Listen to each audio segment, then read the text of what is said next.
A Conquista da Felicidade, por Bertrand Russell, parte 12. Capítulo 12. Afeição.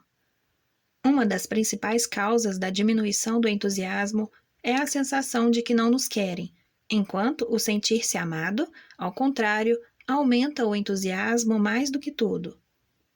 Um homem pode ter a sensação de que não lhe querem bem pelas mais diversas razões. Consegue, por exemplo, considerar-se uma pessoa tão horrível que ninguém poderia amá-lo. Talvez em sua infância tenha sido obrigado a acostumar-se a receber menos amor do que outras crianças. E pode realmente tratar-se de uma pessoa a quem ninguém ama. Mas, neste último caso, o motivo provavelmente é a falta de confiança em si, devido a uma infância infeliz. O homem que não se acha querido pode, em consequência disso, adotar várias atitudes. Pode fazer esforços desesperados para ganhar o afeto dos outros, possivelmente mediante atos de excepcional amabilidade. É quase certo que não se saia bem quanto a isso, pois os beneficiários percebem facilmente o motivo de tanta bondade, e é típico da condição humana estar mais disposta a conceder seu afeto àqueles que menos o solicitam. Assim, o homem que se propõe a comprar afeto com atos benévolos fica desiludido ao comprovar a ingratidão humana.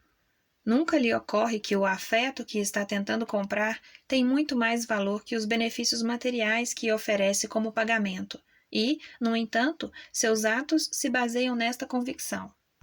Outro homem, ao dar-se conta de que não é amado, pode querer vingar-se do mundo, provocando guerras e revoluções ou molhando sua pena no amargor, como Jonathan Swift. Esta é uma reação heróica à desgraça, que requer força de caráter suficiente para que um homem se atreva a enfrentar o resto do mundo.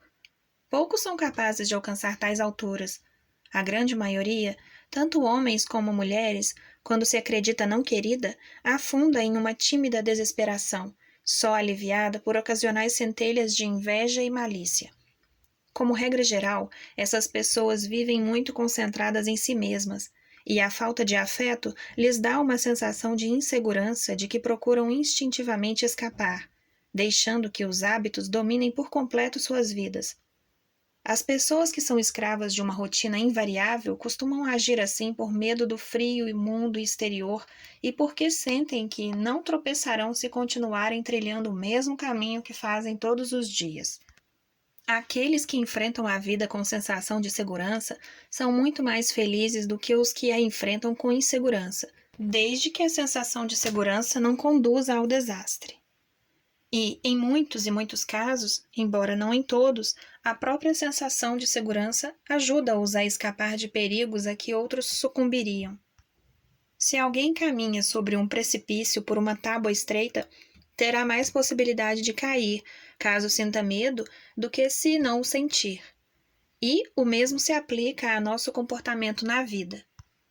Positivamente, o homem sem medo pode deparar-se de imediato com um desastre, mas é quase certo que saia incólume de várias situações difíceis, nas quais um tímido se arranharia. Como é natural, esse tipo tão útil de autoconfiança assume inumeráveis formas. Uns sentem-se confiantes nas montanhas, outros no mar, e outros mais no ar. Mas a autoconfiança geral é, sobretudo, consequência de estarmos acostumados a receber o afeto de que precisamos. É deste hábito mental, considerado uma fonte de entusiasmo, que desejo falar neste capítulo. O que causa esta sensação de segurança é o afeto recebido, não o afeto dado, embora na maior parte dos casos costume ser um carinho recíproco. Em termos estritos, não é apenas o afeto, mas a admiração o que produz tais resultados. As pessoas que, por profissão, precisam ganhar a admiração do público, como os atores, pregadores, oradores e políticos, dependem cada vez mais do aplauso. Quando recebem o ansiado prêmio da aprovação pública, suas vidas se repletam de entusiasmo. Quando não o recebem, vivem descontentes e compenetrados. A simpatia difusa de uma multidão é para eles o que é, para outros, o carinho concentrado de uns poucos. A criança cujos pais a querem bem aceita o afeto deles como lei da natureza. Pouco pensa nisso, embora seja algo importante para a sua felicidade. Pensa no mundo, nas aventuras que lhe vão acontecendo e naquelas ainda mais maravilhosas que ocorrerão quando for mais velha.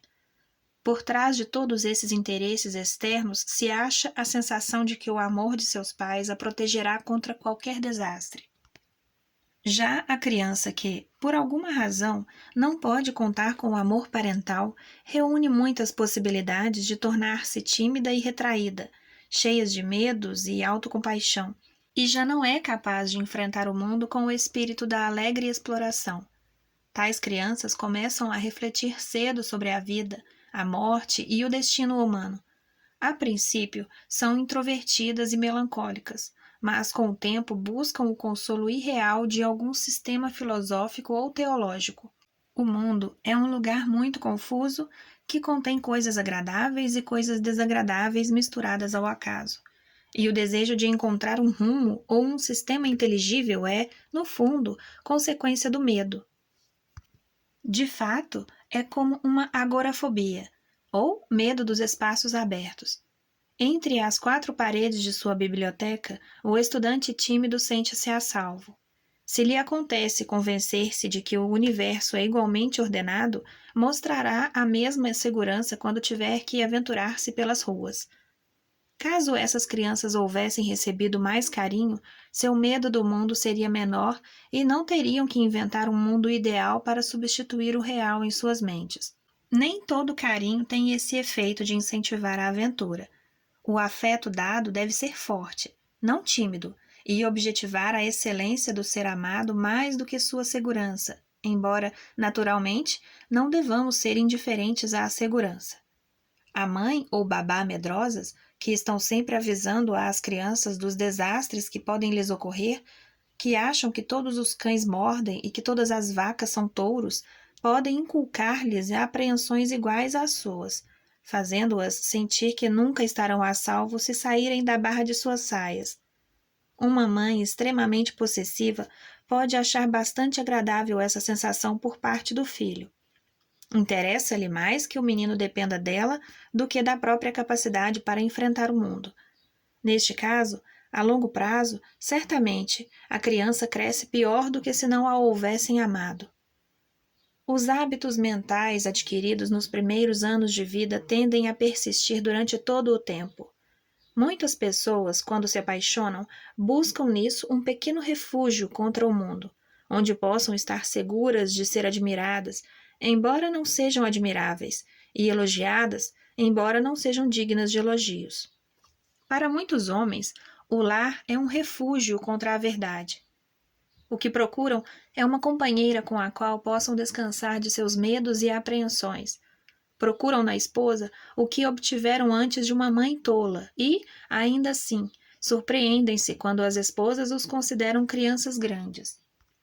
Definir o melhor tipo de carinho não é em nada fácil, visto que, evidentemente, sempre haverá nele algum elemento protetor. Não somos indiferentes às dores das pessoas a quem amamos. Creio que a apreensão ou o temor da desgraça, que não deve ser confundida com a solidariedade quando realmente aconteceu uma desgraça, deve desempenhar um menor papel possível no carinho. Ter medo por outros é pouco melhor que termos medo por nós próprios. E, além disso, quase sempre é apenas uma camuflagem dos sentimentos possessivos. Ao infundir temor no outro, pretendemos adquirir um domínio mais completo sobre ele. Esta, naturalmente, é uma das razões por que os homens gostam de mulheres tímidas, já que, ao protegê-las, sentem que as possuem. A quantidade de solicitude de que uma pessoa pode ser objeto sem sair arranhada depende de seu caráter.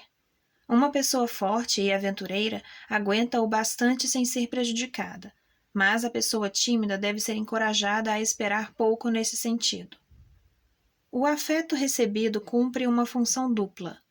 Até agora falei do tema em relação à segurança, mas na vida adulta ele tem um propósito biológico ainda mais importante: a procriação. Ser incapaz de inspirar amor sexual é uma grande desgraça para qualquer homem ou mulher, já que os priva das maiores alegrias que a vida pode oferecer. é quase certo que, mais cedo ou mais tarde, tal privação venha a lhe destruir o entusiasmo e conduzi-los à introversão. O mais frequente é que uma infância infeliz ocasione defeitos de caráter que são a causa da incapacidade de inspirar amor mais adiante. Certamente isso afeta mais os homens do que as mulheres, já que, em geral, as mulheres amam os homens por seu caráter, ao passo que estes amam as mulheres por sua aparência. Devemos dizer que, neste aspecto, os homens se mostram inferiores às mulheres, uma vez que as qualidades que estes acham agradáveis nas mulheres são, em seu conjunto, menos desejáveis do que aquelas que as mulheres acham agradáveis nos homens. Não estou certo de que seja mais fácil adquirir um bom caráter do que adquirir uma boa aparência. Seja como for, as medidas necessárias para conseguir essa última são mais conhecidas, e as mulheres se esforçam mais nisso do que os homens se esforçam para adquirir bom caráter.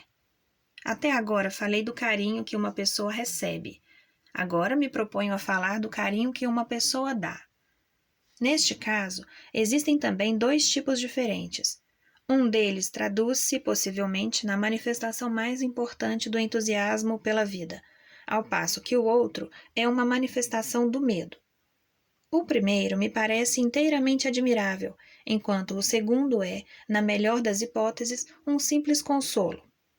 Se, em um belo dia de sol, estamos fazendo um passeio de barco, ao longo de um formoso litoral, admiramos suas praias e isso nos causa prazer. O prazer decorre completamente desse gesto de olhar para fora e nada tem a ver com qualquer necessidade premente que possamos ter. Mas, se o barco vira e precisamos nadar até a praia, isso nos inspira um novo tipo de afeto, o da segurança contra as ondas. E a beleza e a feiura do local deixam, então, de ser importantes. O melhor tipo de afeto é equivalente à sensação do homem cujo barco se acha seguro. O menos bom corresponde ao do náufrago que se vê obrigado a nadar. O primeiro desses dois tipos de afeto só é possível quando a pessoa se acha segura ou indiferente aos perigos que a cercam. O segundo tipo, ao contrário, é causado pela sensação de insegurança. A sensação gerada pela insegurança é muito mais subjetiva e egocêntrica do que a outra, já que a pessoa amada é valorizada pelos serviços prestados e não por suas qualidades intrínsecas. Não tenho a intenção de afirmar que esse tipo de afeto não desempenhe um papel legítimo na vida. Com efeito, quase todo afeto real combina algo de ambos os tipos e, se o afeto cura realmente a sensação de insegurança, o homem se vê livre para sentir novamente este interesse pelo mundo que se anula nos momentos de perigo e medo. Entretanto, mesmo reconhecendo o papel que este tipo de afeto desempenha na vida, persisto em sustentar que não é tão bom quanto o outro tipo, porque depende do medo.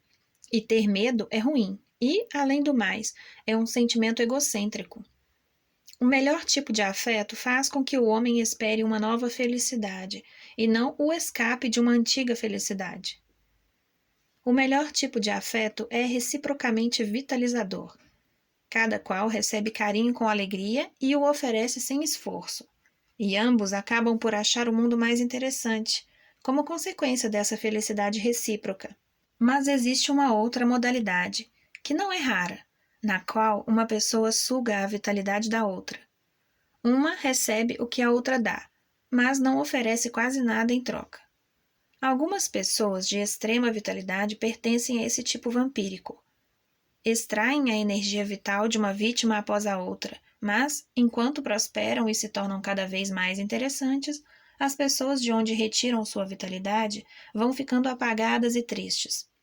Essas pessoas utilizam os outros para seus próprios fins e nunca os consideram como um fim em si. Na verdade, não lhes interessam as pessoas que julgam amar em cada momento.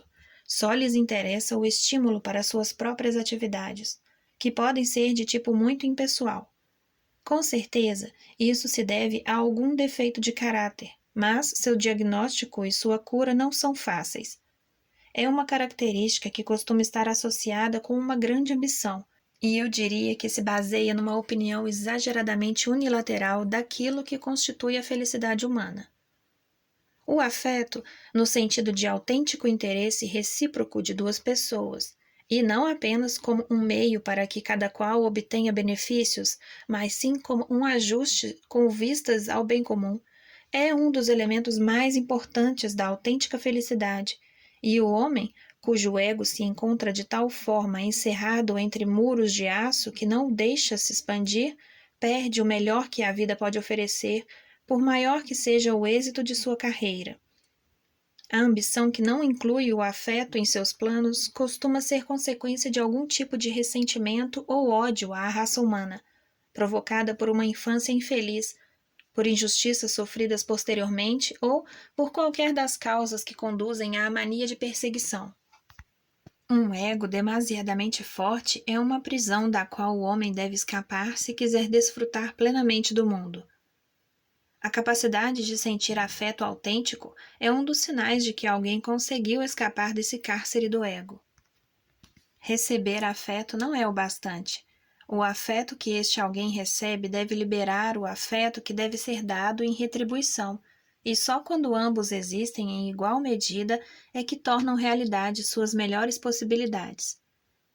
Os óbices psicológicos e sociais que inibem o florescimento do afeto recíproco são um grave mal de que o mundo tem padecido. As pessoas resistem a conceder seus afetos com medo de equivocar-se, e sentem dificuldade em dar amor, com medo de que a pessoa amada as faça sofrer, ou mesmo com medo de que o mundo lhes seja hostil. Alimentamos a cautela, tanto em nome da moral quanto em nome da sabedoria profana, e o resultado é que procuramos evitar a generosidade e o espírito aventureiro nas questões afetivas. Tudo isso tende a produzir timidez e ira contra a humanidade, já que muitas pessoas ficam privadas durante toda a sua vida de uma necessidade fundamental que, para 90% delas, é condição indispensável à felicidade e à possibilidade de uma atitude aberta para com o mundo. Não devemos supor que as pessoas consideradas imorais sejam superiores às outras neste aspecto. Nas relações sexuais, quase nada há que possamos chamar de autêntico afeto. Muitas vezes existe mesmo uma hostilidade básica.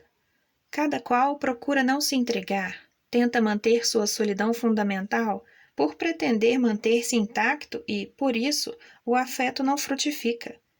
Tais experiências não têm nenhum valor fundamental. Não digo que devam ser evitadas, já que as medidas que precisariam ser tomadas para isso interfeririam também nas ocasiões em que poderia crescer um afeto mais valioso e profundo. Mas teimo em que as relações sexuais que possuem autêntico valor são aquelas em que não há reticências, em que as personalidades de ambas as pessoas se fundem em uma nova e única personalidade. Entre todas as formas de cautela, a cautela no amor é, possivelmente, a mais letal para a autêntica felicidade. Final da leitura da parte 12. Sinta-se à vontade para comentar ou abrir algum debate. Não se esqueça de curtir e, principalmente, de se inscrever. Obrigada por estar aqui. Até a próxima!